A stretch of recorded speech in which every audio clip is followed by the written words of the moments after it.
Captain Jake Morrison stood on the bridge of the U.S. horizon, watching the blue-green world of Serenity Prime grow larger on the main screen. 3 months had passed since humanity made first contact with the Galactic Confederation, and Jake still could not believe how lucky they were. The alien species had welcomed humans with open arms, treating them like long-lost family members. "Captain, we're receiving clearance to dock at Station Unity," said Alex Turner from the communications station. The young man's voice carried excitement that Jake understood well.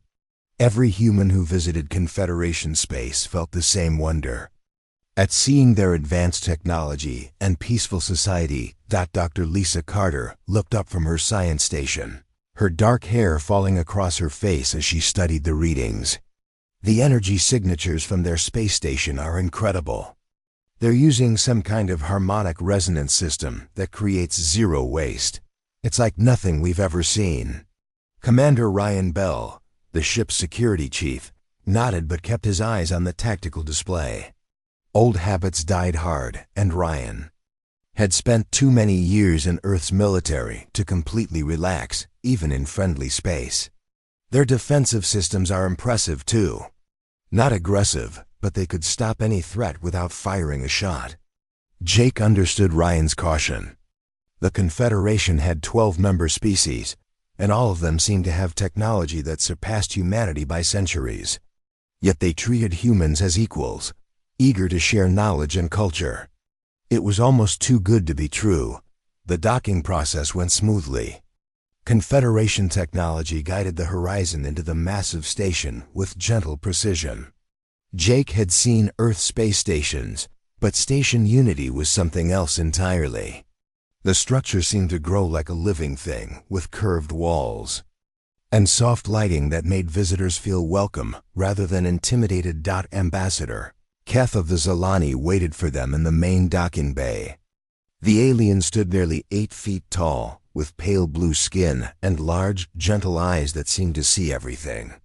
Like all Zilani, Keth moved with careful grace, as if afraid of disturbing the air around him. "Captain Morrison," Keth said, his voice carrying the musical tone that all Zilani possessed. "Welcome back to Serenity Prime. The Council is eager to hear about your home world's progress." Jake shook the ambassador's hand, noting again how the Zilani's grip was firm, but never aggressive. "Thank you, Ambassador. We've brought the cultural exchange materials you requested, along with some of our latest scientific research." As they walked through the station's corridors, Jake observed the other species going about their daily lives.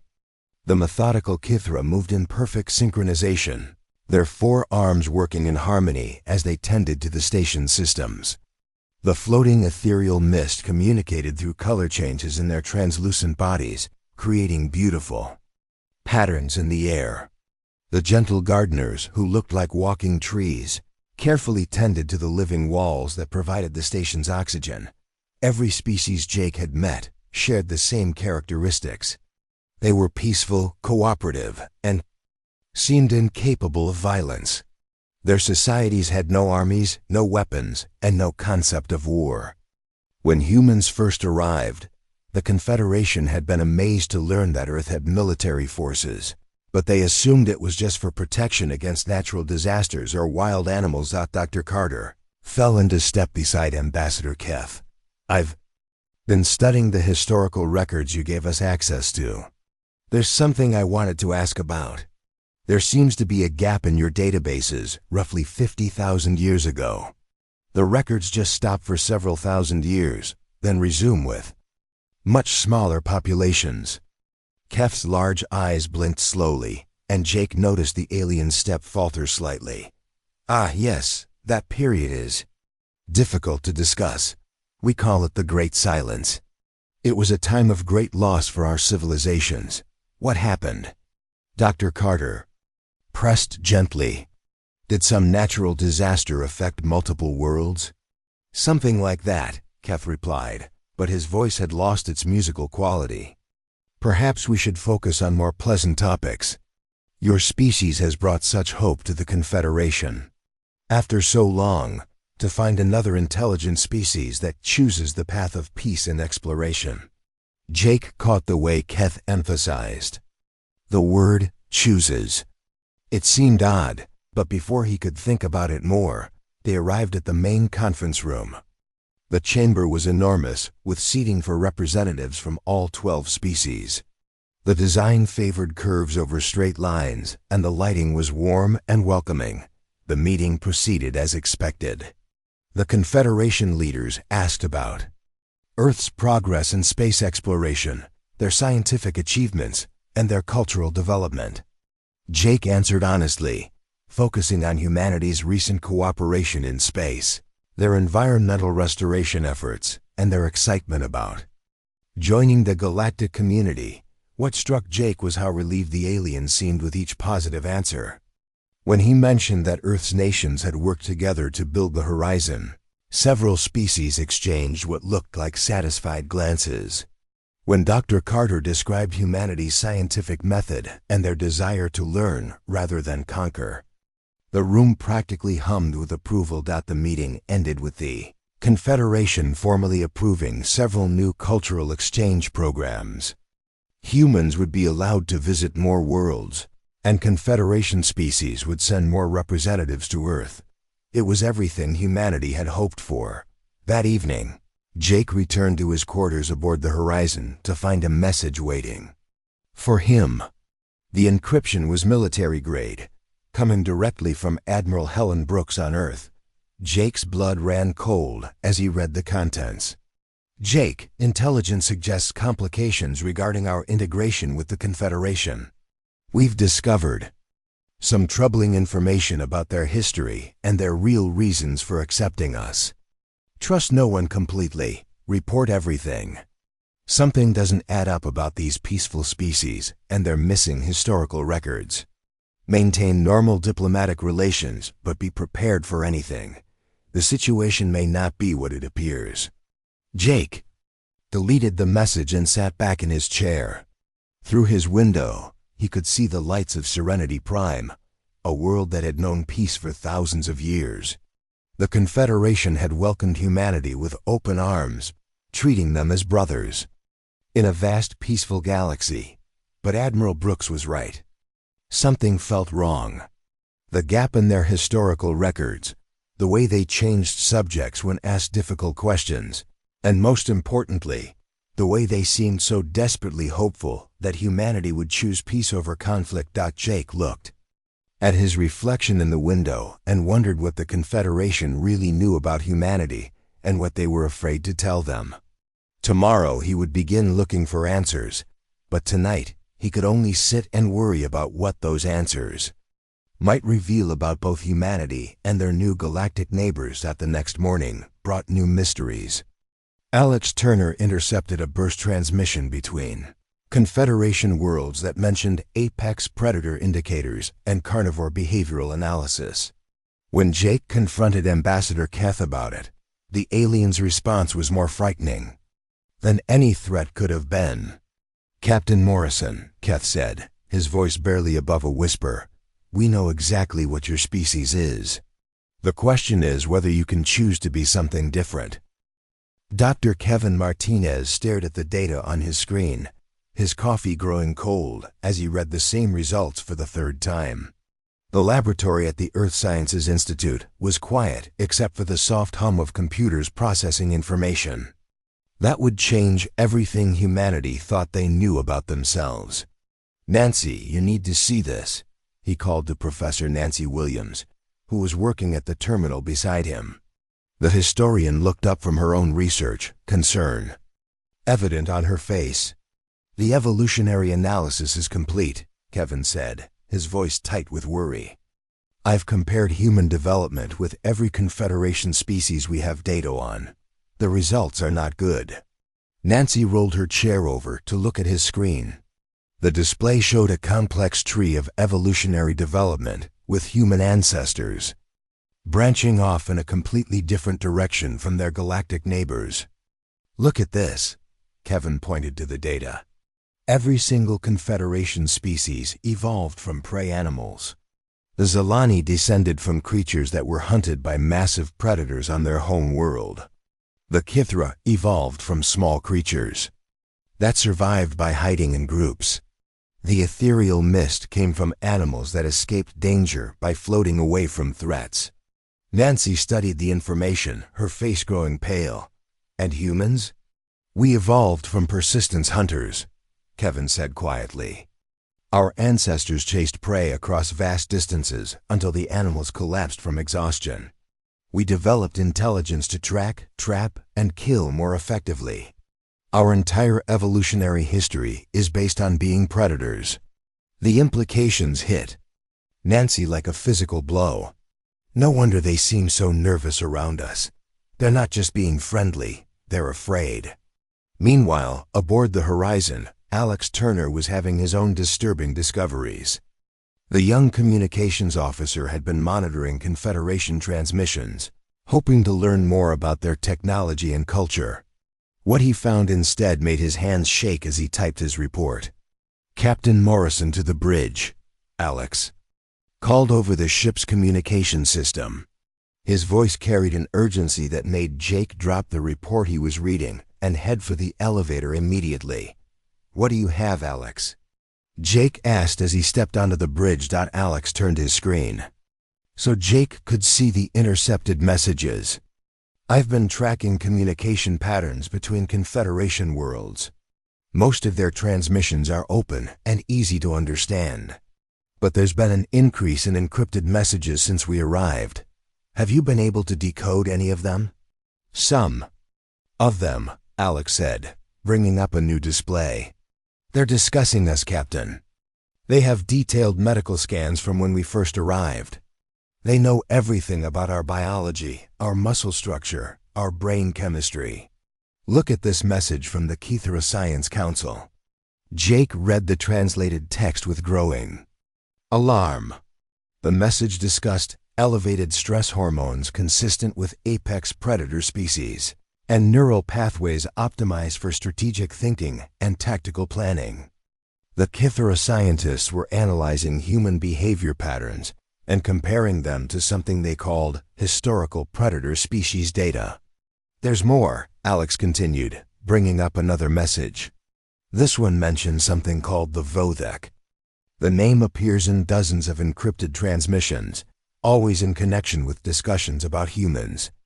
Dr. Carter arrived on the bridge just as Alex displayed the most disturbing message yet. I came as soon as I got your alert, she said, then stopped short when she saw the translation on screen.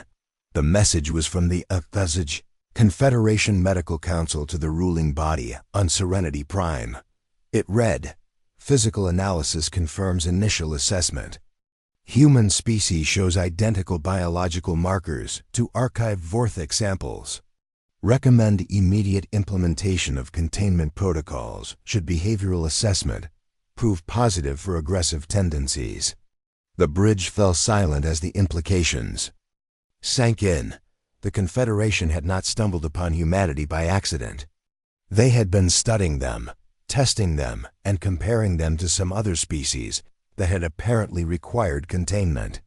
We need to find out who the Vorthik were, Jake said finally, and we need to know what happened to them. Dr. Carter nodded grimly. I'll access the restricted historical databases.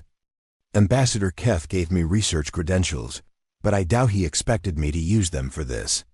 Back on Earth, the research team was reaching similar conclusions through a different path. Professor Williams had been studying human history from the perspective of an outside observer, trying to see humanity as the Confederation species would see them. Kevin, look at this timeline, she said, displaying her analysis on the main screen. I've marked every major human achievement and technological advancement. The timeline stretched from the development of agriculture to spaceflight, but what stood out were the patterns Nancy had highlighted in red. Every single major advancement in human technology can be traced directly to warfare or competition. The wheel was perfected for war chariots. Metallurgy advanced fastest when humans needed better weapons. Mathematics and engineering leaped forward during conflicts. Kevin studied the data with growing horror. Even our space program started as a competition between nations, Nancy confirmed. Rocket technology came from weapons research. Satellite technology was developed for military communications and reconnaissance. Even our peaceful space exploration missions use technology that originated from the desire to gain advantages over other humans. She brought up another display showing human social structures. Look at our political systems, our economic models, our entire concept of progress. Everything is based on competition, on winning and losing, on some groups having power over others. We call it civilization, but from their perspective, it probably looks like organized predatory behavior. The research team worked through the night, building a comprehensive analysis of humanity's evolutionary and social development. The more they discovered, the more they understood why the Confederation was so careful around humans. Dr. Martinez made the final, devastating discovery near dawn. I've been analyzing the brain scans the Confederation took when we first made contact, he said, his voice exhausted. They were specifically looking for neural structures associated with strategic thinking, pattern recognition, and threat assessment. What did they find? Nancy asked, though she already suspected the answer. Human brains show all the characteristics of apex predators. We have enhanced pattern recognition for tracking prey, advanced spatial reasoning for hunting, and neural pathways optimized for strategic planning. But there's something else. Kevin brought up a comparison chart showing human brain activity versus Confederation species. Their brains literally cannot process certain types of thinking. They have no neural pathways for deception, no capacity for strategic misdirection, no ability to plan aggressive actions. They're not just choosing to be peaceful. They're biologically incapable of being anything else. The implications were staggering. Humanity was not just different from the Confederation species. They were fundamentally incompatible. Humans were predators trying to live among prey, and both sides were beginning to realize it. Professor Williams sent their completed analysis to Admiral Brooks with a single, chilling conclusion. If the Confederation truly understands what humans are, then our peaceful integration is not just unlikely. It may be biologically impossible. Aboard the Horizon, Captain Morrison received a priority message from Earth at the same moment that Ambassador Keth requested an urgent private meeting. As Jake prepared for what he knew would be a difficult conversation, he realized that humanity's greatest challenge was not exploring the galaxy or mastering new technology. Their greatest challenge was proving that intelligence could overcome instinct, that consciousness could triumph over evolution, and that predators could choose to protect rather than consume. The alternative was too terrible to consider, but as Jake looked at the evidence mounting around him, he began to fear that the choice might not be entirely humanity's to make. President Richard Hayes stared at the report on his desk while Defense Minister Carol Stone paced behind him. The Earth Council chamber was empty except for the two leaders and Admiral Helen Brooks, who had flown in personally to deliver the devastating analysis from Dr. Martinez and Professor Williams. So you're telling me that our entire species is fundamentally incompatible with galactic civilization, President Hayes said, his voice barely controlled. That we're biological predators, trying to live among prey animals. Admiral Brooks nodded grimly. The data is clear, sir. Humanity's evolutionary history is completely different from every Confederation species. They evolved to cooperate and share resources. We evolved to compete and take resources. Their brains literally cannot process aggressive thoughts. Ours are optimized for strategic conflict. Carol Stone stopped pacing and turned to face them. What about our recent history? The last 50 years of space cooperation, environmental restoration, reduced global conflict. Doesn't that prove we can change? According to Professor Williams' analysis, our peaceful period represents less than 1% of human history. Admiral Brooks replied. The other 99% is continuous warfare, conquest, and territorial expansion. From their perspective, our recent cooperation probably looks like a temporary truce between predators. President Hayes stood and walked to the window, overlooking the United Nations complex. What are our options? 3 possibilities, Admiral Brooks said, consulting her notes. First, we continue hiding our true nature and hope they never discover the full extent of human history. Second, we reveal everything and hope they accept us anyway. Third, we prepare for the possibility that they might try to contain us like they apparently did to this Vorthak species. On Serenity Prime, Captain Morrison was having his own impossible conversation with Ambassador Keth. The Zilani had requested the meeting in a private chamber deep within Station Unity, away from monitoring systems and other species. Captain Morrison, Keth began, his musical voice strained with emotion. I must tell you something that the Confederation Council does not know I am sharing. We have been studying your species since the moment we made contact. Jake felt his stomach drop, but he kept his expression neutral. Studying us how? Your medical examinations were far more comprehensive than we revealed. We analyzed your DNA, your brain chemistry, your muscle structure, everything that makes you human. Keth paused, his large eyes reflecting pain. We know what you are, Captain. The question is whether you know. What do you mean? Keth activated a holographic display that showed human evolutionary development alongside other species. Every Confederation member evolved from prey animals. We developed intelligence to hide, to cooperate, to survive by avoiding conflict. You developed intelligence to hunt, to compete, to survive by winning conflicts. The display shifted to show brain scans comparing humans to Confederation species. Your neural pathways are optimized for strategic thinking, deception, and tactical planning. Our brains cannot even process these concepts. When we try to think aggressively, we experience physical pain. When you try to think cooperatively, you must consciously override your natural instincts. Jake stared at the evidence, finally understanding why the Confederation had been so nervous around humans. You're afraid of us, terrified, Keth admitted, but also hopeful. You see, Captain, you are not the first predator species we have encountered. The holographic display changed to show historical records dating back 50,000 years. Jake saw images of advanced civilizations, vast space fleets, and thriving worlds that no longer existed. The Vorthak, Keth continued, were remarkably similar to humans. Intelligent predators who initially tried to coexist with the Confederation. For nearly a century, we attempted peaceful integration. What happened? Their nature, Keth said simply. No matter how hard they tried, no matter how sincere their intentions, they could not overcome their evolutionary programming.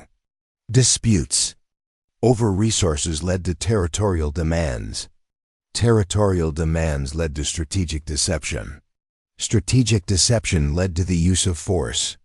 The display showed the progression of Vorthak integration into Confederation society, and Jake could see the pattern clearly. Each stage looked exactly like humanity's current situation. The Confederation tried to accommodate them, Keth continued.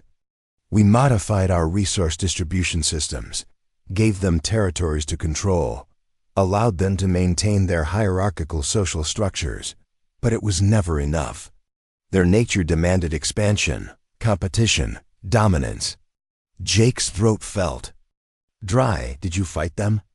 We could not fight them, Keth replied, and Jake heard the pain in his voice again. We have no concept of warfare, no ability to think strategically, no capacity for violence. Fighting them would have been like asking herbivores to hunt carnivores. The display showed the final phase of Vorthak integration. We did the only thing we could do. We isolated them. Jake watched as the historical records showed Vorthak worlds being surrounded by Confederation technology, their space travel capabilities disabled, their expansion halted. We left them on their home worlds with enough resources to survive, but we cut them off from the galaxy. We told ourselves it was for the greater good, that it was better than the alternative. What was the alternative? The Vorthik were advancing rapidly. Their predatory intelligence gave them advantages in technology and strategy that we could never match. If we had not contained them, they would have eventually dominated or destroyed every Confederation world. It was not malice, Captain. It was simply their nature. The display showed the final records of the Vorthak worlds. Without the expansion their nature demanded, without external challenges to focus their competitive instincts, they turned on themselves. World after world fell to internal conflicts until nothing remained. Jake felt sick as he understood the implications. They destroyed themselves. Their nature destroyed them, Keth corrected. The same nature that made them intelligent and successful also made them incapable of lasting peace. The holographic display faded, leaving Jake and Keth alone in the dimly lit chamber.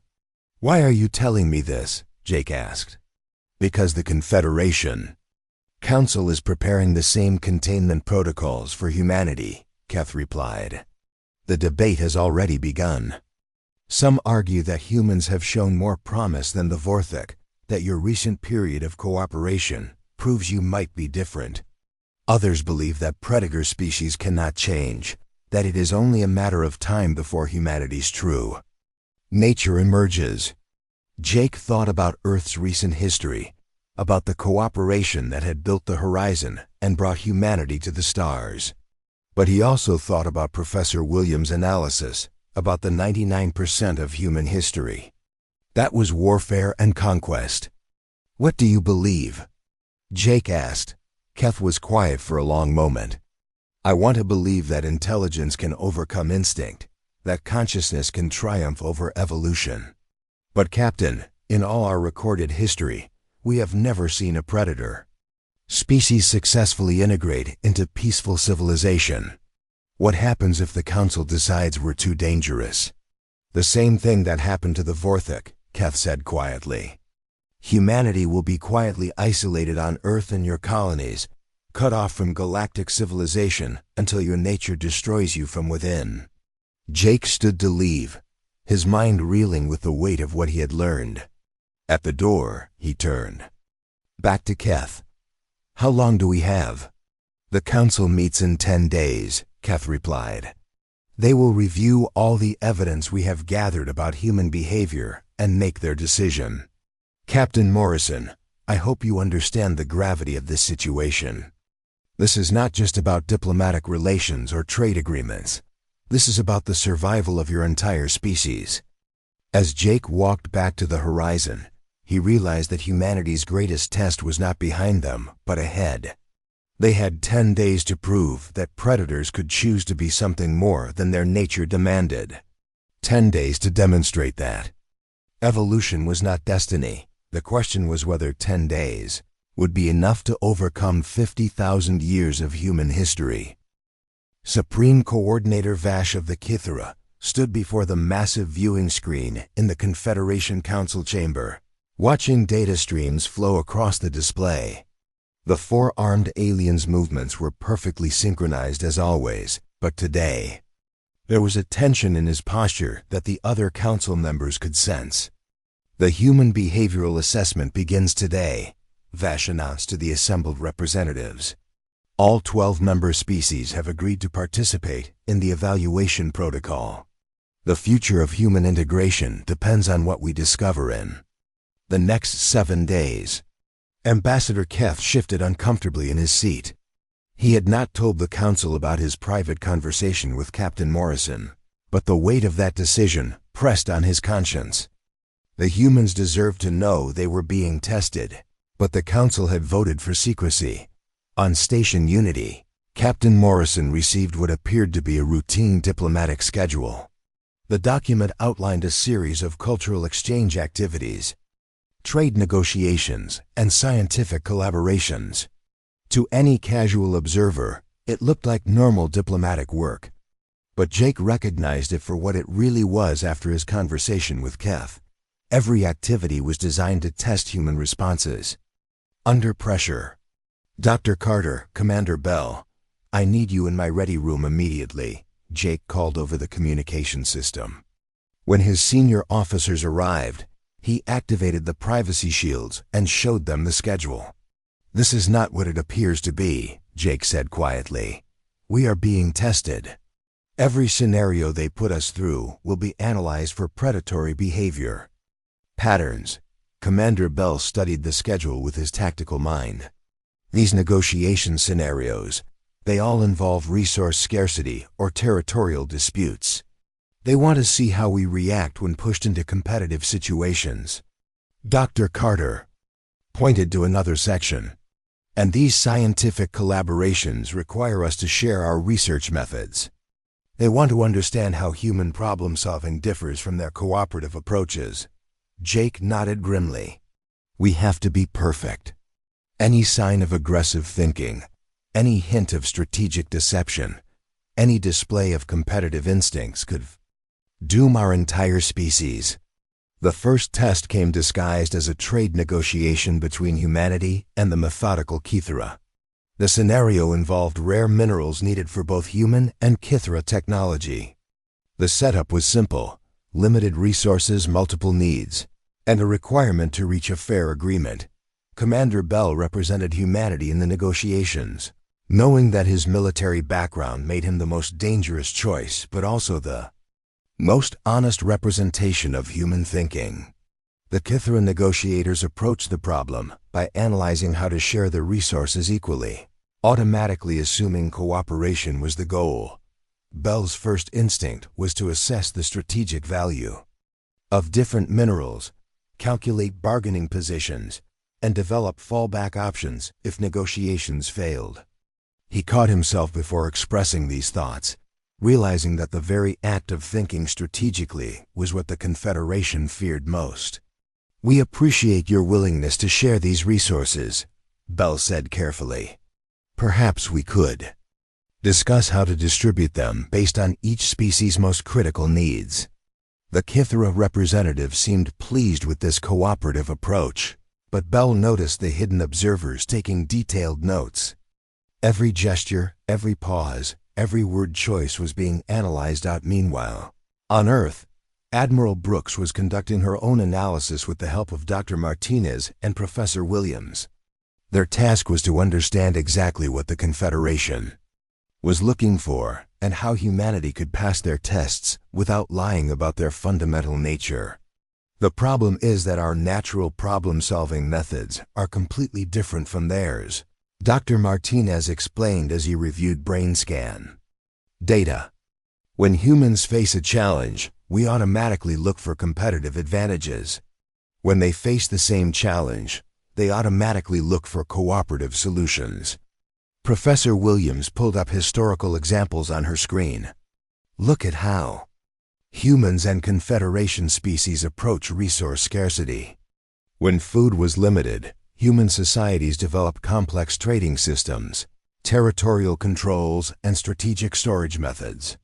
Confederation species simply shared equally until everyone had less. But our methods work, Admiral Brooks pointed out. Human competitive drive led to agricultural innovations that eliminated scarcity. Their cooperative approach just spreads the shortage around. That is exactly the problem, Dr. Martinez replied. Our solutions are more effective, but they require thinking patterns that terrify them. They see our efficiency as proof of our predatory nature. Back on Station Unity, the tests were becoming more complex. Dr. Carter found herself in a scientific collaboration that was designed to examine human research methods. The project involved studying a theoretical problem about planetary defense against asteroid impacts. The Confederation scientists approached the problem by gathering data, sharing observations, and gradually building consensus about possible solutions.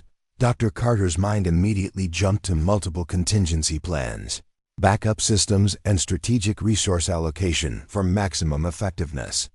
We should consider multiple defensive layers, Dr. Carter suggested. Primary deflection. Systems, secondary destruction capabilities, and tertiary evacuation protocols. The alien scientists looked puzzled. Why would we need multiple systems? Surely one effective solution would be sufficient. Dr. Carter realized her mistake. Her human mind automatically planned for failure scenarios and competitive challenges, while their minds could only process cooperative success. To them, planning for failure suggested distrust and aggression. The most dangerous test came when Commander Bell was presented with a scenario involving the protection of civilian populations. The simulation described a natural disaster threatening multiple worlds with limited rescue resources available.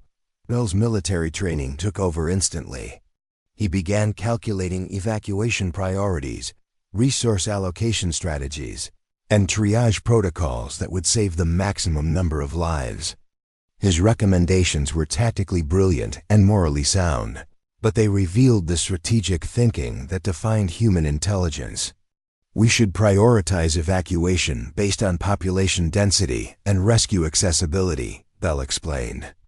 Deploy resources to areas where we can save the most people first, then move to more difficult rescues as time permits.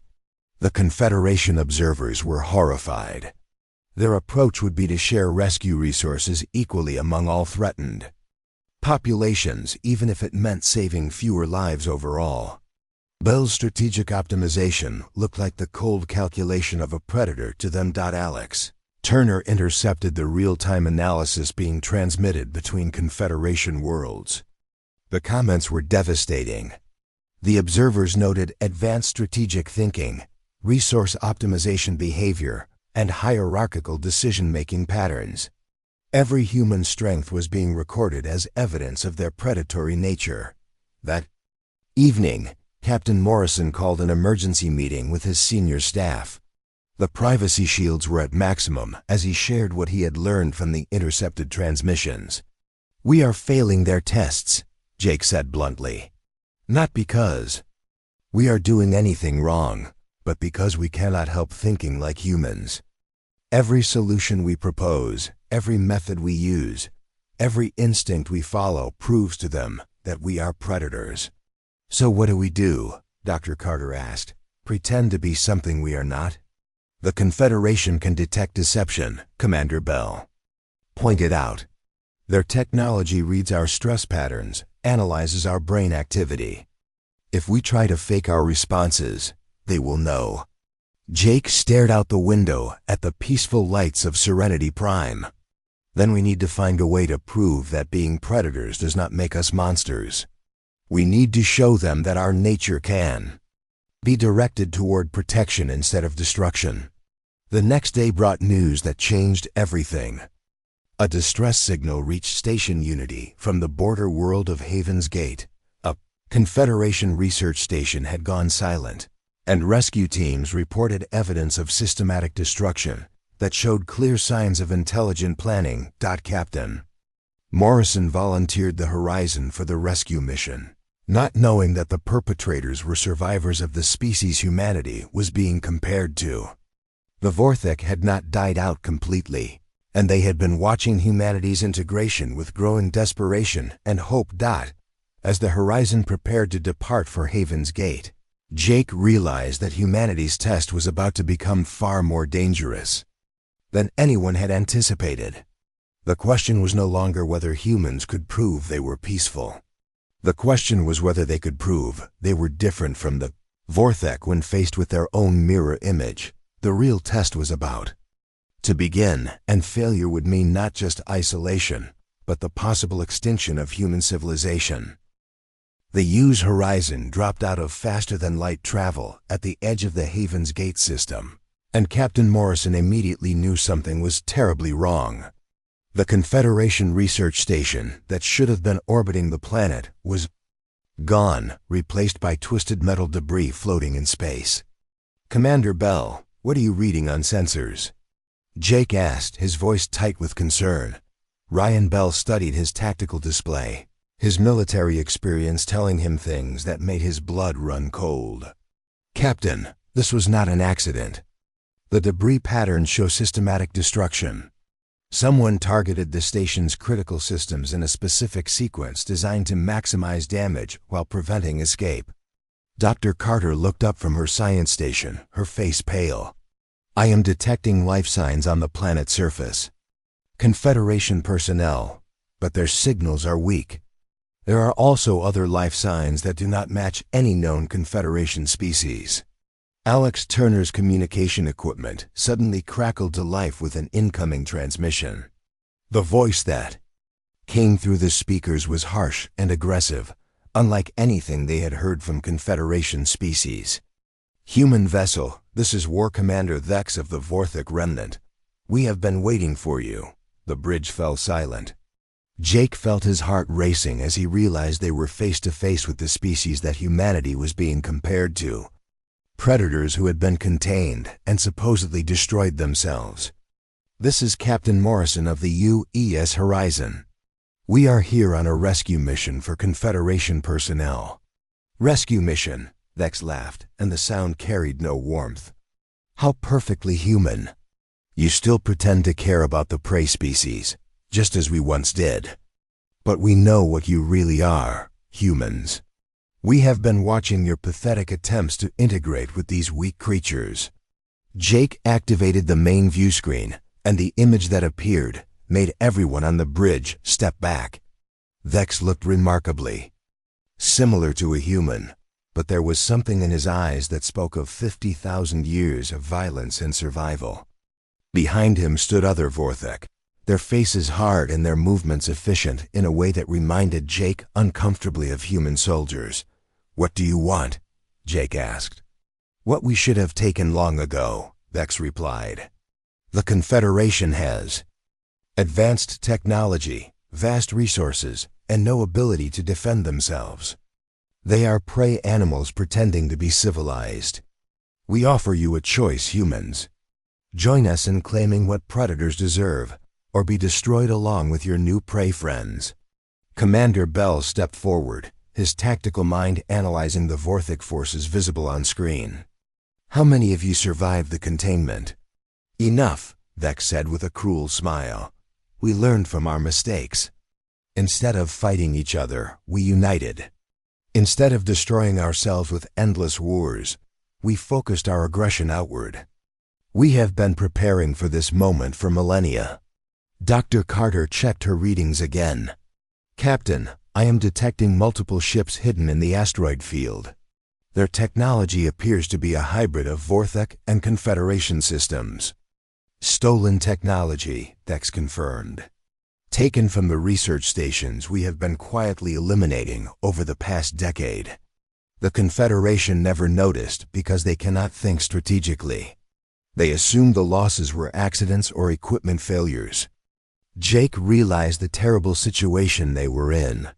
The Vorthek represented everything the Confederation feared about predator species, and they were offering humanity a choice between alliance and destruction.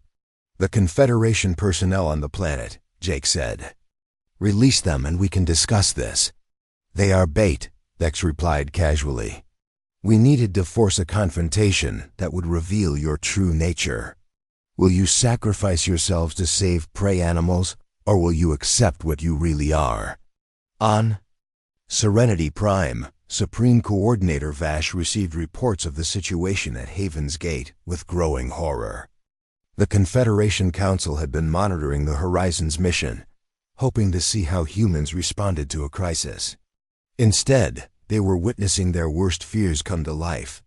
The Vorthek survived, Vash said to the assembled council. They have been preparing for decades, and now they are forcing the humans to choose sides.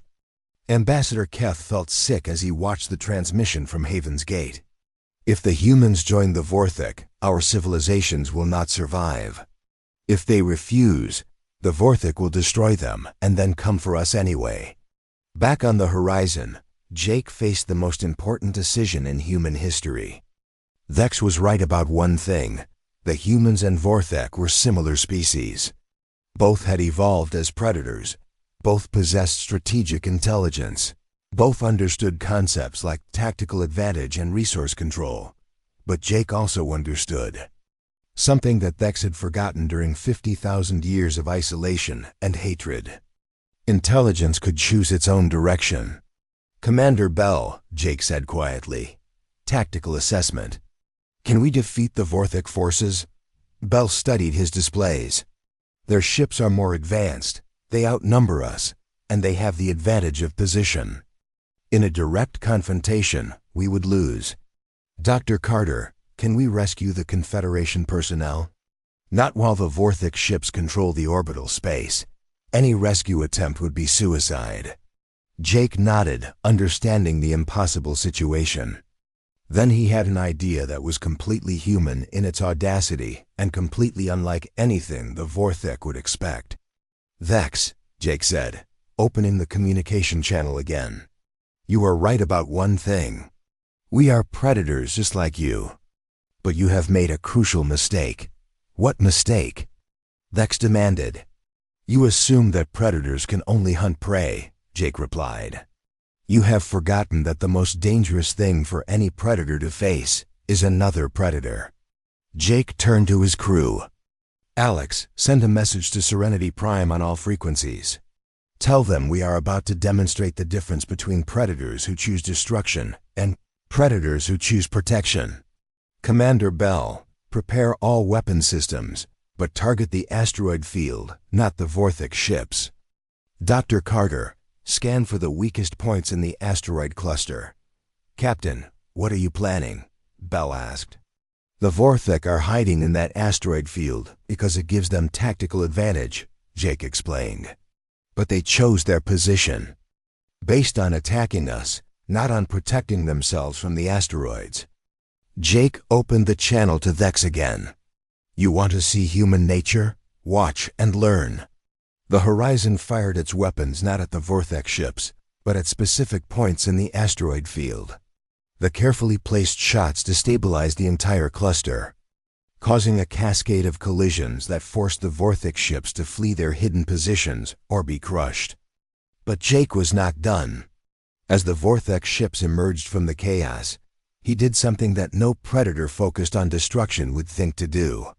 He positioned the Horizon between the Vorthic forces and the planet, using his ship as a shield to protect the Confederation personnel below. "You fool," Thex transmitted. "You sacrifice tactical advantage to protect prey animals. This proves you are weak." "No," Jake replied. "This proves we choose what we protect and what we destroy. You forgot that intelligence means having options." The battle that followed was unlike anything in recorded galactic history. The Horizon fought not to win, but to delay, not to destroy the enemy, but to protect the innocent. Commander Bell used every tactical skill he possessed, but always with the goal of saving lives rather than taking them. Dr. Carter coordinated rescue operations while under fire, using human problem-solving skills to extract Confederation personnel from impossible situations. Alex Turner managed communications that kept Confederation rescue ships informed and safe. The Vorthic, focused only on destruction and dominance, could not understand tactics designed for protection. Their strategic thinking, honed over millennia of violence, could not adapt to an enemy that prioritized saving others over defeating them. In the end, Confederation reinforcements arrived to find the Horizon damaged but intact, the personnel rescued, and the Vorthic forces in retreat. But more importantly, the entire galaxy had witnessed the difference between predators who served only themselves and predators who chose to serve others. Supreme Coordinator Vash addressed the Confederation Council with words that would change galactic history. "The humans have proven that evolution is not destiny. They have shown that intelligence can choose its own path. They are predators. Yes, but they are predators who hunt to protect, not to destroy." Ambassador Keth transmitted the Council's decision to Captain Morrison personally. "The Confederation formally welcomes humanity as full members. You have proven that what matters is not what a species evolved from, but what they choose to become."